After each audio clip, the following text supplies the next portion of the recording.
All right, welcome to the Big Texas Podcast presented by Texas Young Republicans. I'm your host, Jordan Overturf, and my guest this week is August Pfluger, Republican congressional candidate who won his primary outright in March there in Texas 11 and now goes on to face a Democrat in November. August joined us on the podcast last week, but before we get to that, we do have a few housekeeping items to attend to. This Thursday at 7 p.m., there will be a virtual Trump training going on, a virtual Trump victory training going on at 7 p.m. The guest speaker will be John Pence. So again, Thursday, 7 p.m. to 8 p.m., Trump victory virtual training that is going to be going on. If you want more details or to register, you can go to trumpvictory.com. Also, are you a Texas YR and you want to be a delegate to the RPT State Convention in Houston this July? Well, YR Rachel Malone has all the info you need. She joined us again for another video presentation on our county and Senate district conventions. And this is a crucial step. If you want to be a delegate to RPT State Convention this July, you need to make sure you attend your county or Senate district convention. And Rachel lays all this out. We had great response from Rachel or from people who are watching these videos.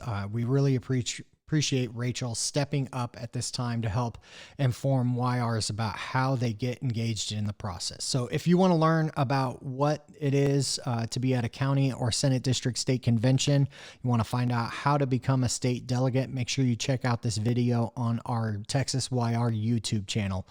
We'll make sure and include a link in the show details as well, so you can get to it from there. Finally, if you are a young Republican, and you want to help keep Texas red in 2020, I need you to go to texasyr.gop right now. Sign up for our alerts. Make sure you're following Texas YRs on Facebook, Twitter, and Instagram at Texas YRs. This is going to be a crucial step to make sure that you are informed and know when we have days of action coming up, when we're going to be doing digital days of action, where you're reaching out through your social media platforms or you're texting friends. We'll also have phone banking, block walking, all of this stuff. We are ramping up as Texas gets back open. So does the Texas YR fight to keep Texas red in 2020. So if you want to learn more about that, remember, go to texasyr.gop and make sure you sign up for our alerts or follow us on social media. I know Matt Dorsey will certainly appreciate you doing that. All right, housekeeping out of the way. I appreciate August Pfluger for taking some time last week to sit down with us, meet via Zoom to talk about his race, talk about coronavirus, his military experience, all the things that have helped him better understand what it takes to get through this process, right? And he talks about wanting to have more military voices there in Congress. So I appreciate him joining us last week. Ladies and gentlemen, without further ado, August Pfluger. All right, August, thank you so much for joining the podcast today. First, I want to start off, how are you and your family managing during this pandemic response? Well, Jordan, first off, thank you for having me. It's a pleasure to be here and to talk conservative principles. I appreciate the time. And, our family's doing well. I have 3 daughters. My wife and I, probably like a lot of other folks that have children, have learned to adapt into that homeschooling role. And I will tell you one thing, we have a deep, deep appreciation. Not that we didn't, because my wife is an educator. She was a teacher and a counselor, but we have a deeper appreciation for the teachers every single day, what they're doing. So, we're doing the best we can with that environment. And I think the kids seem to be taking well to the education. There haven't been any major issues yet, so that's good. So, were you and your wife relieved when you heard that the rest of the school year was going to be shut down? What was your family's response when you got that news? I think for the safety of, taking the precautionary steps to make sure that the virus does not continue to spread and that we flatten that curve, if you will, yes. On the other hand, we see immense value in the children being in school, not just for ours, but for a lot of other folks. So it was mixed emotions, I think, on that news. So I want to give folks a chance to learn a little bit more about you, that some of them might not have been following your race there in CD11. So can you just take us back and give us a quick rundown on your background and experience? No, you bet. So I grew up here in this district. I'm a seventh generation Texan. I grew up in a ranching family. Most of my life, outside of living on a ranch outside of San Angelo, lived in San Angelo, went to school here, graduated high school here, have a ton of family that lives in and around San Angelo. After graduating high school, I went to the Air Force Academy and I spent 2 decades active duty. I'm still a reserve officer, but I was a fighter pilot, deployed all over the world. I've lived on multiple different continents. I've worked in the Pentagon, worked in NATO, studied at some of the military institutions around the world, and most recently worked at the White House for President Trump on the National Security Council. And then at that point in time last summer, we made the decision to unexpectedly run for Congress here in District 11. And so, we had every intention of continuing our military career, and this was something that, like I said, was unexpected, but we took the step in faith that this was the plan for us, the path for our family, and we're just absolutely, humbled to have won the nomination, and especially without a runoff. But really, more than that, we're looking forward to continuing service from a military career that now extends into Congress, and being able to do even more and be helpful to not just this district, the entire country. Yeah, a lot of the veterans that I've interviewed really highlight the fact that they want to have more veteran voices in Congress. For you, as you look down the road to November, how do you balance being that advocate with also fighting for the needs of your constituents? Well, Jordan, I think they're one and the same thing. It's service, and it's really an attitude, it's a mentality, and the fact that we have 18% currently of the members that are serving that have military experience, and to me that's shockingly low, especially when you consider post-World War II levels where we had 75+% of Congress that had that, and I think it's not to say that my experiences are as a service member are going to be better than somebody who has a small business or does something else, but it really is a mentality. And I think you see it for somebody who understands service before self. Just take a look at Dan Crenshaw, somebody that I look up to immensely, and I believe that that mentality is something that we need in Congress, because if you have that mentality of service before self, you understand then what your district needs. It's not about one person. It's about taking care of your district, understanding their needs, and fighting every single day for those needs. And that's exactly what I plan to do, and why I think having that military background will serve me well to help this district. Yeah, Texas got a couple of veterans that in the freshman class last time around. So obviously, shout out to Congressman Crenshaw, Congressman Taylor up in the North Texas area. So while we're discussing military experience, did any part of your military service come in handy as you prepared your family for this response? And do you have any advice for people as they look down the road and kind of prepare for the future? It does. And when you look at military plans, and I was deployed, recently for a year, and drawing up operational plans as we fought against ISIS, one of the most incredibly evil enemies that we've ever seen on the face of this earth. The response to ISIS was a step-by-step approach of many different lines of effort throughout our entire Department of Defense, all the alliance members that we had, just an incredible teamwork approach. And so when we're looking at the response to COVID, I think that you can draw a lot of parallels and similarities between what we've done, as a military. Operational planning is something that the military does on a daily basis. The COVID response and what President Trump has done, and then filtering out the federal help and the support and kind of that framework to the state level, and then all the way down to the local level, I see a ton of similarities.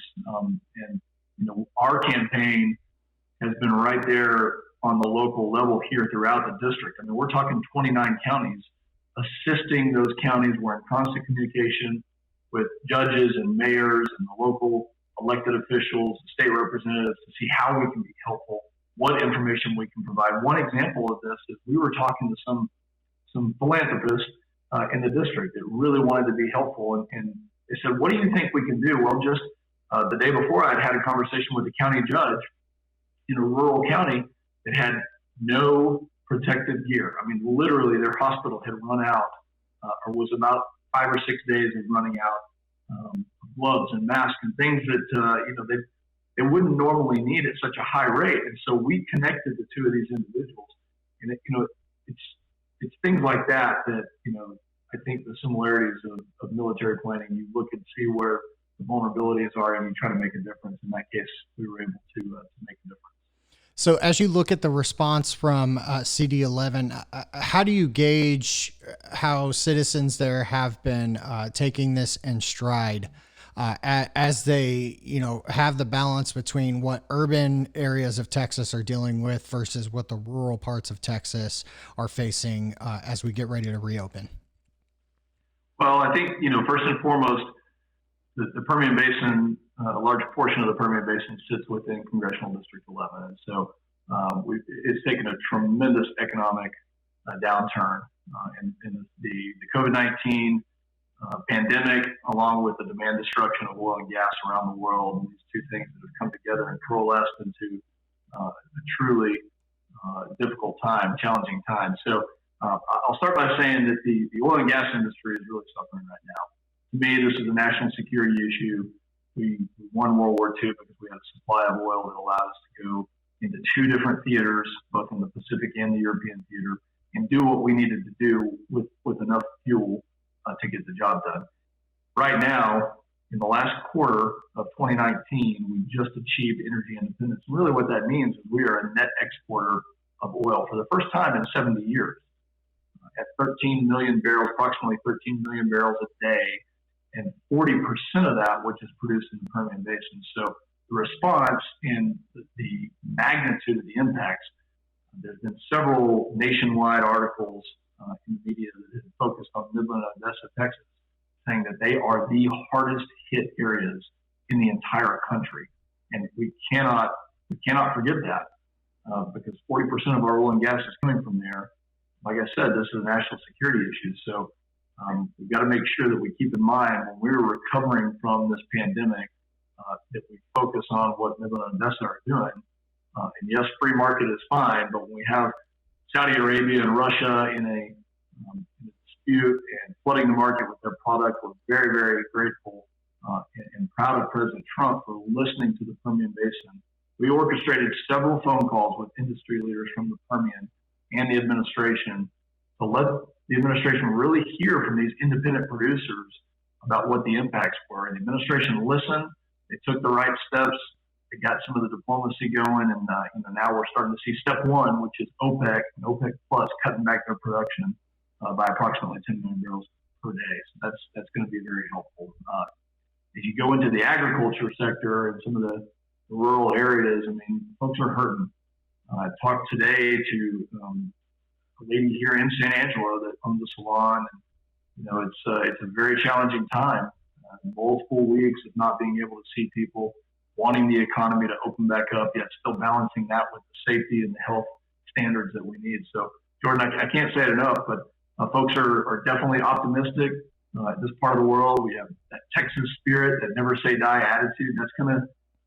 We will prevail. We will emerge stronger, but people are hurting out here. And we're trying to do everything we can as a campaign to link them up with the right help and get them moving in the right direction.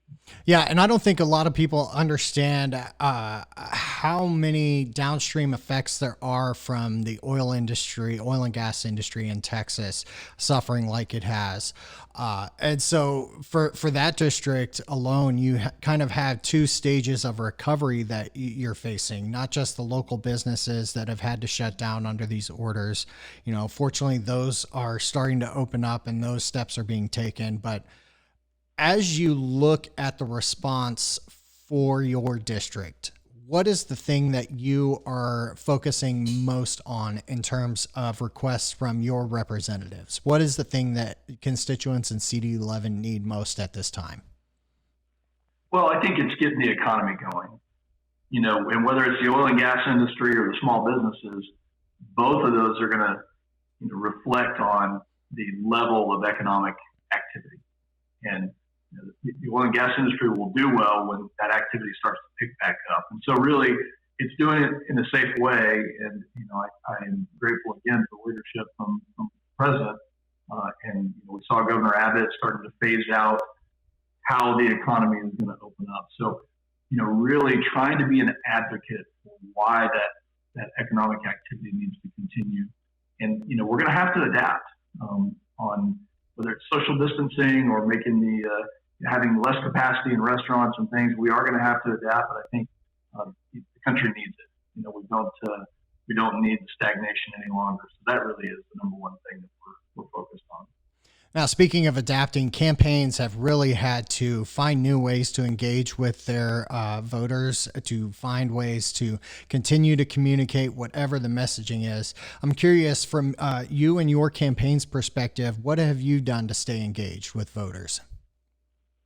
Well, just last night we had a teletown hall, and our special guest on that town hall was the current Congressman for District 11, Mike Conaway. And so what we attempted to do there, and I thought got very good positive feedback from around the district, was let people call in and ask their questions and discuss their issues. And what better way than for our campaign, which has completely pivoted towards helping and being a hub of information, than to provide that direct access to Congressman Conaway to see what's being done and how we can continue to help people get to where they need. The second thing, Jordan, that I'd like to comment on is that we are very engaged with the Texas congressional races, as you know, and are well aware of, and have had many podcasts on. There's lots of open seats here, and so we're trying to be helpful. A lot of those folks have already won some of their primaries, and so making sure that we keep Texas red, that we continue in an effort to flip the House, take the House back. That is something that our campaign is extremely focused on. So we're having daily calls with candidates around Texas and throughout the country, quite honestly, that we're trying to be as helpful as we possibly can to link up folks that want to support those candidates. Excellent. Yeah. And we've had quite a few of those candidates on this podcast, and we look forward to having more of those folks come on. For you and your campaign, what's next? Well, we're going to continue to do what we can to be helpful. We've got a couple of different projects that are focused in the Permian Basin. We're looking at the rural hospitals, and we're trying to help out. So right now, at this very moment, we're preparing a couple of two-page documents for the rural hospitals to let them know how they can get the care, because not every hospital is the same, and especially in these rural areas. And those hospitals, quite frankly, are extremely vulnerable in this crisis, in this pandemic. And so we're trying to let them know, A, we know who you are and we care about your success in your communities, and B, we're going to be there right there with you along the way as you try to get the help that you need and be a resource of information, whether it's connecting you with the right people or helping you fill out the application. So those are really the things that we're doing in the short term. And that's great to hear you stepping up that level of service before you even, have the chance to take office. This is part of the discussion right now, right? What are the kitchen table conversations going on? As you have conversations with elected officials in CD11, with voters, with your family, what do you think voters will be discussing now that we are in this early phase of opening up businesses in Texas? We got a sense of that on the teletown hall right now from last night, that right now folks are interested in, how are their small businesses and their, whatever way they make a living, whether it's agriculture or oil and gas, they want to know that somebody is listening. They want to know that the help that is being offered is being, is having an impact and having the right impact. And then they also want to know that not just for people listening, but as somebody who is seeking office, are our elected officials listening, and then also translating that into feedback to make the system better, whether it's at the local level or the state level or the federal level. So, I know that the conversations with the small businesses that we've had just in the last 48 hours revolve around providing feedback here in the state of Texas on trying to get, as much economic activity going while still being sensitive to the fact that look, I've got several family members who are physicians that work in hospitals and are at risk, just like a lot of people. And we cannot say thank you enough to those frontline workers for what they are doing, putting their lives at risk to try to continue to flatten this curve and get our country back going. But, while we're doing that, the word adaptation comes back to mind. People are willing to adapt to keep the standards high for safety, yet get back to work. Yeah, adapt and overcome. The Texas motto has rang true and helped us through this process and gotten us to this very crucial point where we can open our economy back up. I want to go back a bit to the March primary, right? Texas has these very interesting primaries where you'll have these open seats pop up, and for one reason or another, there'll only be a couple people vying in one seat. Or like in CD11, some of the other districts, you have a bunch of people that show up who are vying for the chance to represent these districts. So for you, what do you think it was about yourself or the campaign that helped you stand out and gain victory outright back in March? Jordan, I think it starts with one thing. People are tired of politicians. They are tired of self-serving individuals who just want to use it for personal gain. And I think it's refreshing to have whether it's me with my military background, or other folks that are running like Beth Van Dyne, who have proven their service by being a mayor and, just a consummate servant leader. And so what we saw here in District 11, there's 29 counties. We went to every single one of the 29 counties, have contact with every single judge, sat down and met with, whether it was Republican women's organizations that are doing amazing grassroots work, and really built a team across this district. And I think that made a huge difference. As we were visible, we made the effort, even before the candidate forum started, well before they started, in fact. We had 25,000 miles on our truck before December. Wow. And, that was, I think, that's a testimony to just, how actively engaged we were in building that network of people who really matter. When we have a pandemic like COVID-19, you need to have those phone numbers, and you need to understand that calling those folks. I cannot tell you how many people on March 15th, as I started reaching out and asking county judges how we can be helpful, how many of those folks said, "You are the first person to call," which blew my mind. And I know that there's a lot of folks that are trying to do good things, and it takes time to get those phone calls. But I think that's what people are looking for.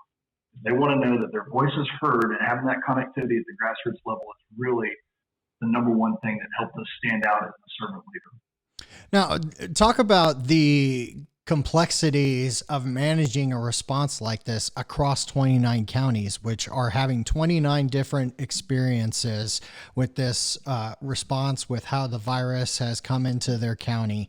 I think so many people get caught up in their individual perspective that it's hard to wrangle, something as big as CD11 and understand the various decisions that have to be made for a district that large.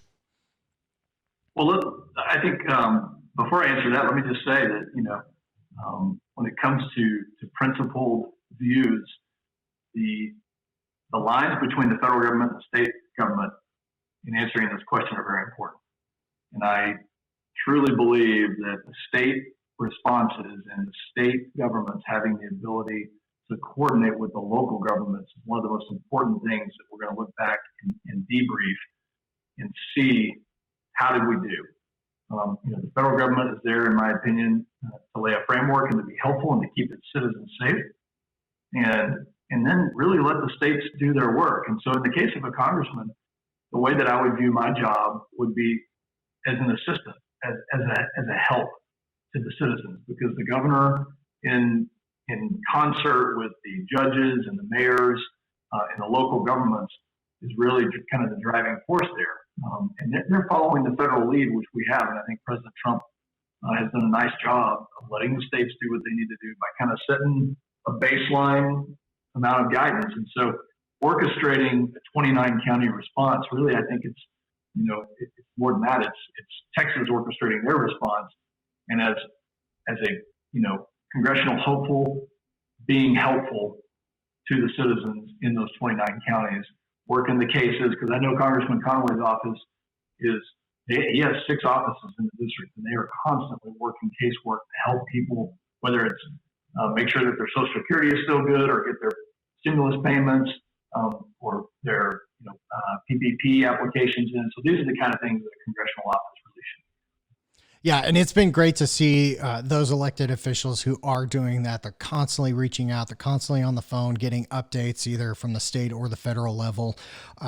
For you, as you look at the federal response and specifically how Congress has been acting, I'm kind of curious what strategies are going through your mind had you been in D.C. for this yo-yo leadership from Nancy Pelosi and the Democrats. Do you think it's fair for Pelosi to call off Congress coming back when they should have the instruments necessary to continue work on behalf of their constituents? Well, you're being generous in your terms, yo-yo leadership. I think it's just absolutely a crying shame that what we're seeing is partisan politics at a time when the country needs help. Mm-hmm. And, McCarthy and his team and all of the Republicans are focused on getting the safety measures in place and the assistance that they need. And they're just constantly being held up by Pelosi and Democrats who want to, probably open up another impeachment investigation during this time, which wouldn't surprise me.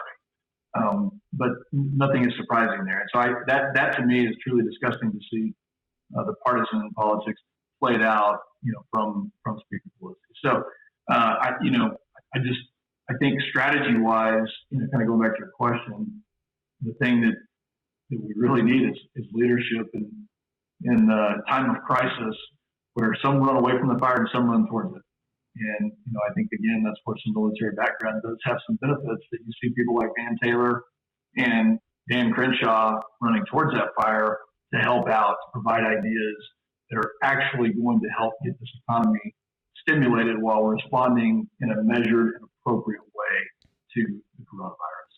Yeah, well, it will be interesting to see some of the oversight that comes as Congress does get back to work, which we'll have to wait and see when Pelosi, decides to do that. But for now, you've got plenty of work to do in your district, reaching out to voters. As we wrap up here, my last question to you, what is your message to voters in CD11? Well, Jordan, thank you for having me today. It is nice to talk some of these conservative principles. And I think going forward, my message is, thank you for allowing me to be the nominee, the Republican nominee for Congressional District 11. We don't take that lightly. We're getting to work already. We're building those relationships so that on day one in January of 2021, we can absolutely make a difference. And my message to CD11 is that I'm going to fight every single day, just like we've been taught to do, just like I've been doing for several decades in the military. We're going to listen. We're going to have those relationships throughout the entire district. We're focused on making sure that the Permian Basin and our oil and gas industry continues to be an instrument of power, a strategic asset for this country. We're focused on making sure that our agriculture is the same way. We've got an Air Force base in San Angelo, Texas that trains 12,000 intelligence personnel that are doing work right now. Despite coronavirus, they're out there 365 days a year, 24 hours a day around the world. And so my message is that for all three of those sectors and all the small businesses, we're going to fight, we're going to be a voice, and we're going to be accessible. And we appreciate and are humbled to be the nominee. So thank you for having me today and allowing me a chance to talk. I hope that we get to do this again. Excellent. Well, our military certainly are essential to our safety and our national security. August, we appreciate you and your service, and congratulations again on winning the primary. Let's try and bring you back on before November so we can talk again about what voters are going to be thinking about as they head to the polls in November. For those who want to connect with your campaign and help you get out for your second launch after this coronavirus stuff passes, where can they find you? Where's your website, social media links, all that stuff? Yeah, that's a great point. www.augustpfluger.com. That'll take you to our website. From there, you can go to the Facebook account or the Twitter account. Lots of links throughout to get us, get connected and allow us to do what we can to help. August, thank you again. I appreciate your time. Have a great one on the campaign, and we'll see you down the road. Jordan, thanks for what you do, and thanks for having me on. Appreciate it. Have a good one. All right. Thank you again to August for joining us. I appreciate him and his time, taking time away from the family to talk with us. I know he is working hard to stay engaged with his constituents, find out about everything going on in CD11. So we certainly appreciate him. We appreciate all of our candidates who have come on. If you want to be a guest on the Big Texas Podcast, make sure you hit us up on Twitter and Instagram at Big Texas Podcast. You can also follow Texas YRs. Send us a message on Facebook, Twitter, or Instagram at Texas YRs. I appreciate you, friends. We're going to keep this show rolling right along. November is right around the corner, so stay active, stay engaged. Until then, friends, see you down the road.